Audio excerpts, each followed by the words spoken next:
Before you even think about attacking me, think about this. I'll come back at you just as hard as you come at me.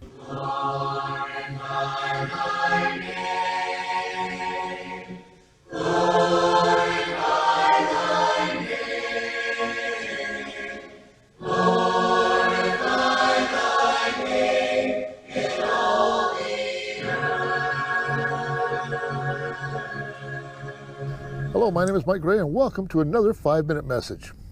Yeah, that's the way the world feels.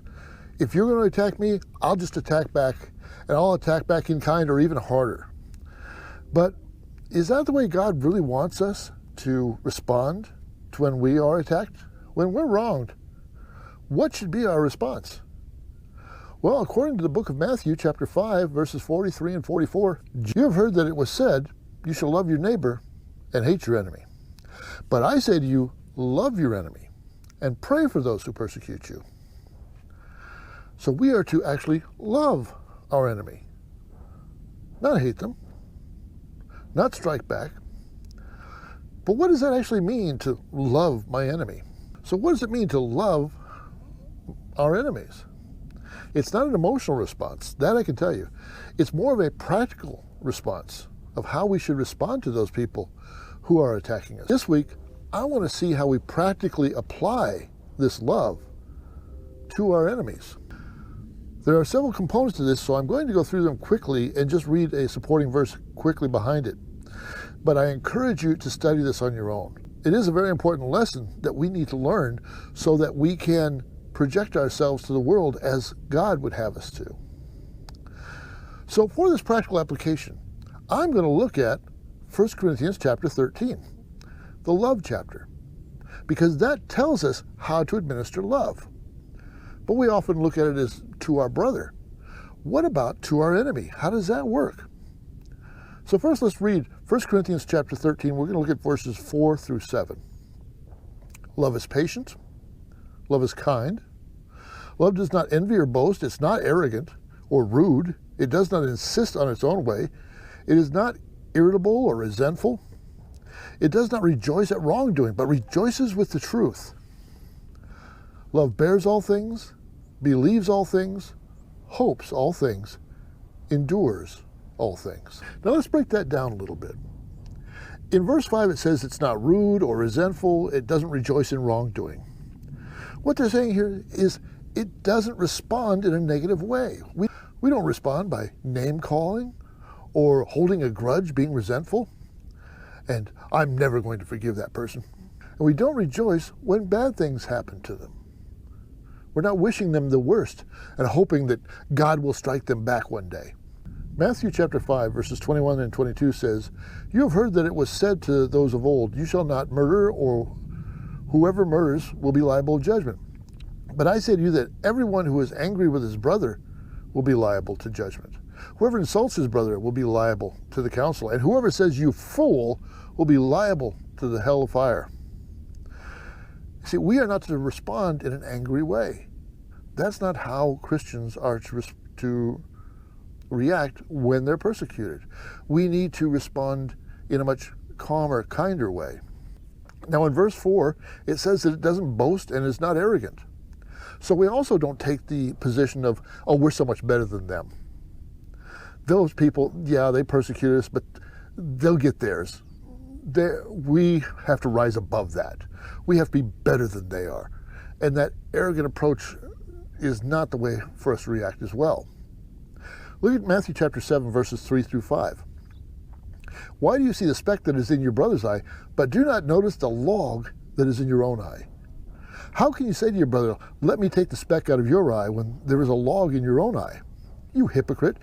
First take the log out of your own eye, then you will see clearly to take the speck out of your brother's eye. So often we see them and we see their errors and we see the problems that they have, and we fail to look at ourselves. To come across that way as boastful, arrogant, looking down on those people is wrong. That's the log that's in our eye.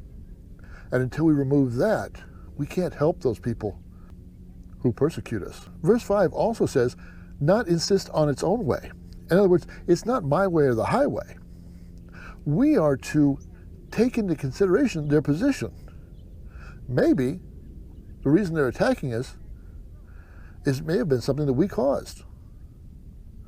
We need to be more open and listen to what their griefs are. In James chapter 1, verses 19 and 20, it says, "Now this, my beloved brethren, let every person be quick to hear, slow to speak, slow to anger. For the anger of man does not produce the righteousness of God." So many times we think we must be right because we're Christians, and they can't come at us because they're wrong.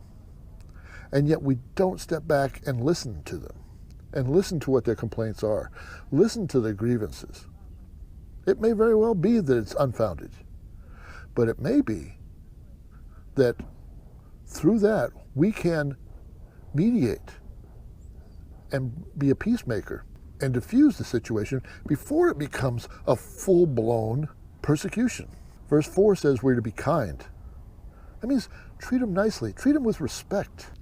Luke 6:30 and 31 says, "Give to everyone who begs from you, and from one who takes away your goods, do not demand them back. And as you wish that others would do to you, do so to them." Put yourself in their position. How would you want to be responded to? And then respond in kind. In verse 6, it says, "Rejoice in truth." In 7, "Believe all things," and "hope all things." See, we would need to look at this from the standpoint of we want their soul saved. If they're persecuting us for our beliefs, then we need to step back and realize their soul is lost and look at it from that standpoint. And what can we do to save them, or at least open the opportunity so that someone in the future might be able to talk to them and save their soul? James 5:19 and 20 says, "My brothers, if any among you wander from the truth and someone brings him back, let him know that whoever brings back a sinner from his wandering will save his soul from death and will cover a multitude of sins." That's our goal, is to save souls from death. And if we respond in a negative way, with rudeness, with revenge, then we're closing that door so that they may never consider God again. But if we respond with kindness and patience, we rejoice in the truth, then that door may be opened up either with us or someone who follows us one day. And isn't that what it's all about? Bringing souls to Christ? In verse 4, we're told to be patient. And in verse 7, we're told to endure all things. Sometimes it's a little hard, but sometimes we just got to put up with it and deal with it without responding to it. Look what Jesus said in Luke chapter 21, verses 17 through 19. "You will be hated by all for my name's sake, but not a hair of your head will perish. But your endurance, you will gain your lives." Yeah, they may be picking on us. They may call us names. We might even lose a job over the fact that we're a Christian. But it's not going to kill us, and we can endure it. And the endurance means that we gain our salvation, our lives, because that's how Christ wants us to respond. And it may also result in the saving of another soul. That's just another way of looking at what it means to love your enemy, and using 1 Corinthians chapter 13 as an outline for that. So let me close this session with this verse. Luke chapter 6, verses 32 through 35. "If you love those who love you, what benefit is that to you? For even sinners love those who love them. And if you do good to those who do good to you, what benefit is that to you? For even sinners do the same. And if you lend to those from whom you expect to receive, what credit is that to you? Even sinners lend to sinners to get back the same amount. But love your enemies, and do good, and lend, expecting nothing in return. And your rewards will be great, and you will be sons of the Most High, for he is kind to the ungrateful and the evil." Let's imitate Christ in our lives when we come up against persecution. Thank you for watching.